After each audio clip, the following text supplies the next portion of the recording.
everybody! Welcome to First Chapter Friday. My name is Mela with the Sierra View Library, here to read for you the first chapter of Sal and Gabi Break the Universe, written by Carlos Hernandez and published by Disney Hyperion. Here we go, Chapter 1.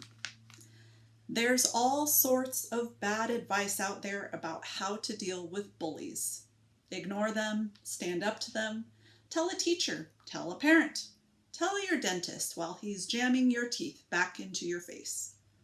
The real way to deal with a bully is to stick a raw chicken in their locker. I had my showdown with Yasmani Robles just 3 days after I started my new life at Culeco Academy of the Arts, a magnet school in the middle of Miami. To get in, you had to have good grades, pass an interview, and either submit a portfolio for painting or writing, or audition for theater or music. You'd think all the effort someone has to go through to get into Culeco would have kept out the bullies, but I guess not. I guess there are just too many of them in the world. If your school only allowed kids in who'd never pick on anyone, you'd have an empty school. Whatever. It's not like I hadn't learned how to handle bullies back in Connecticut.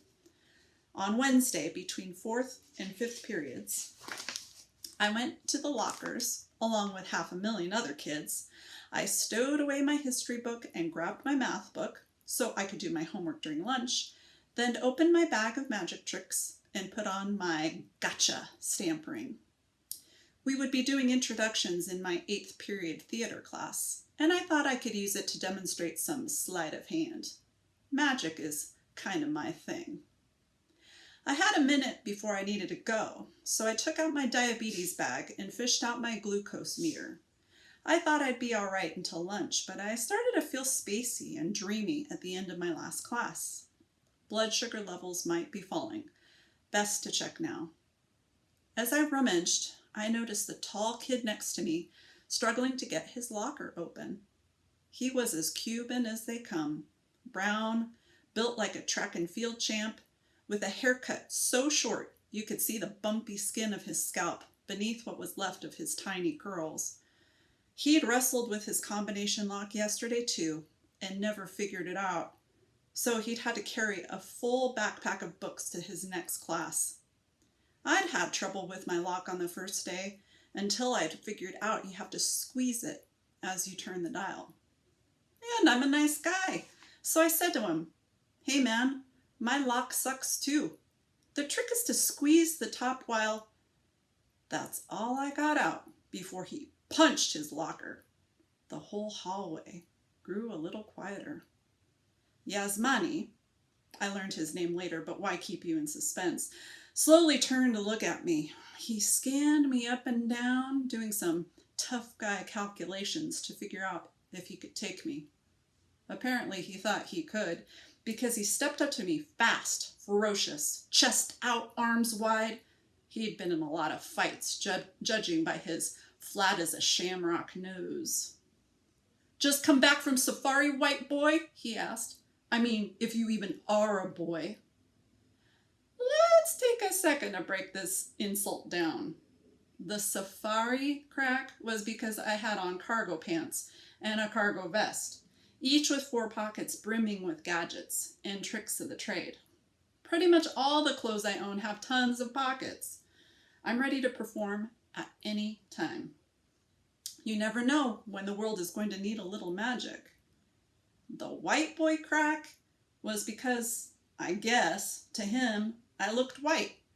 Back when I lived in Connecticut, kids were telling me to go back to Browntown all the time. But I was in Miami now. New place, new rules about skin color. And that if you're a boy, well, I kept my hair pretty long. It gave me a place to hide stuff in the middle of a trick.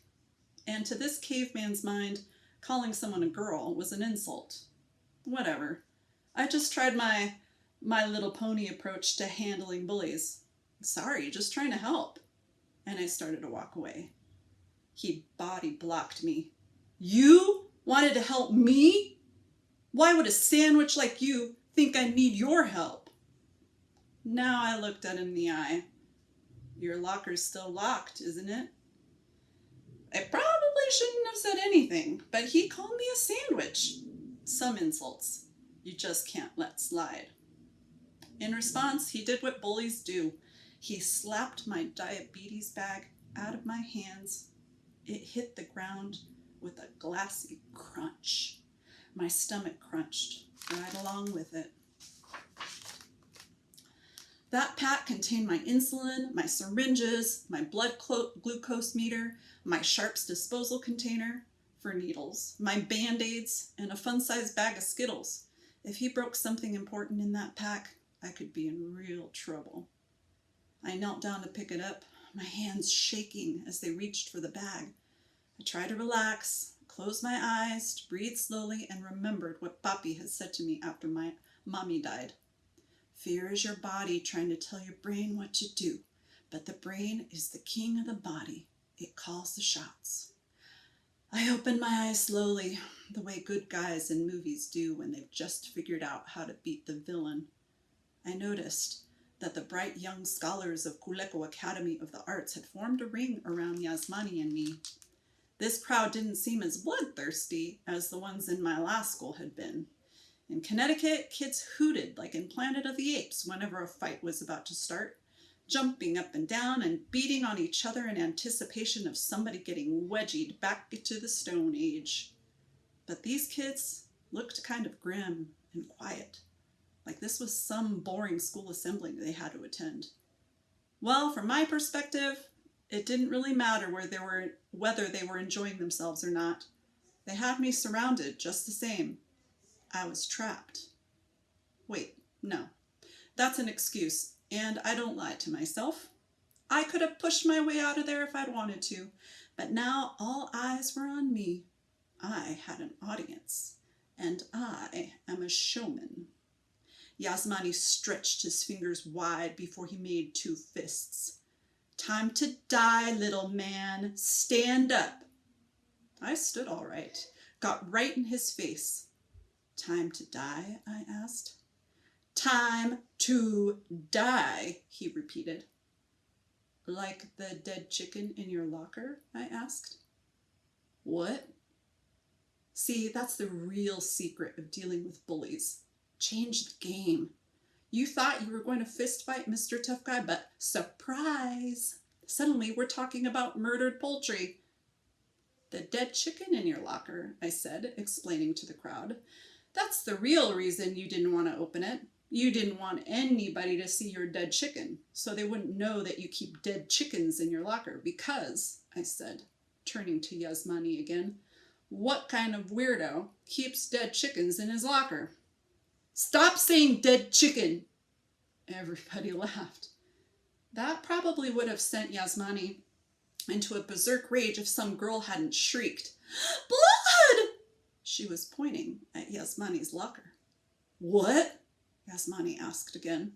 He and everybody else looked at his locker, and yeah, there was watery pink blood leaking from it. The kind you find at the bottom of styrofoam meat packages. Not a lot, but enough to drip from the bottom of the locker and pool on the floor. And it only takes a tiny bit of blood to freak people all the way out. Not me, though. I mean, I didn't know Sangre de Pollo was going to come dripping out of his locker, but it wasn't exactly a surprise either. I could work with it. Open it, I said to Yasmani, unless you're too chicken. If he hadn't been completely bewildered by what was happening, he would have gorilla rushed me for sure. Instead, he walked over to his locker and tried to undo the lock. 2, 4, 7 yanks on it, each angrier than the last.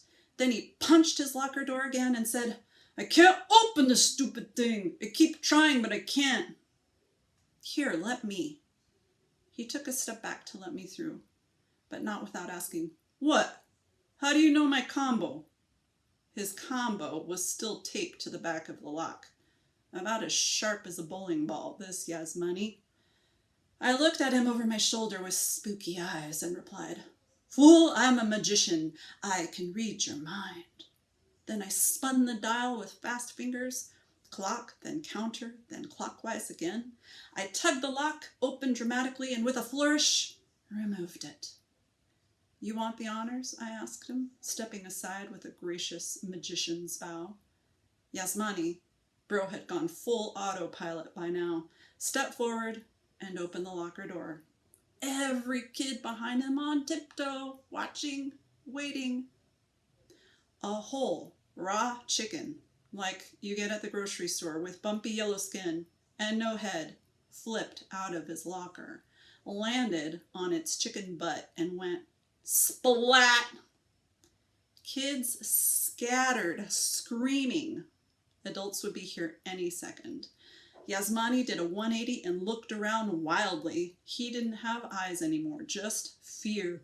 I didn't put no dead chicken in my locker, he yelled. You gotta believe me.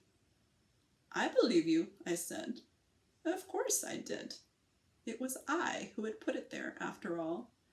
Abracadabra, chicken plucker.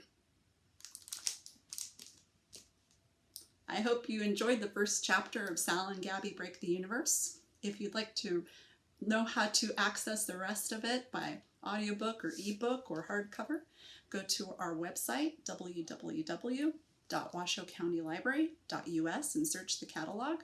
You can also ask a librarian by emailing on our website or calling 327-8327.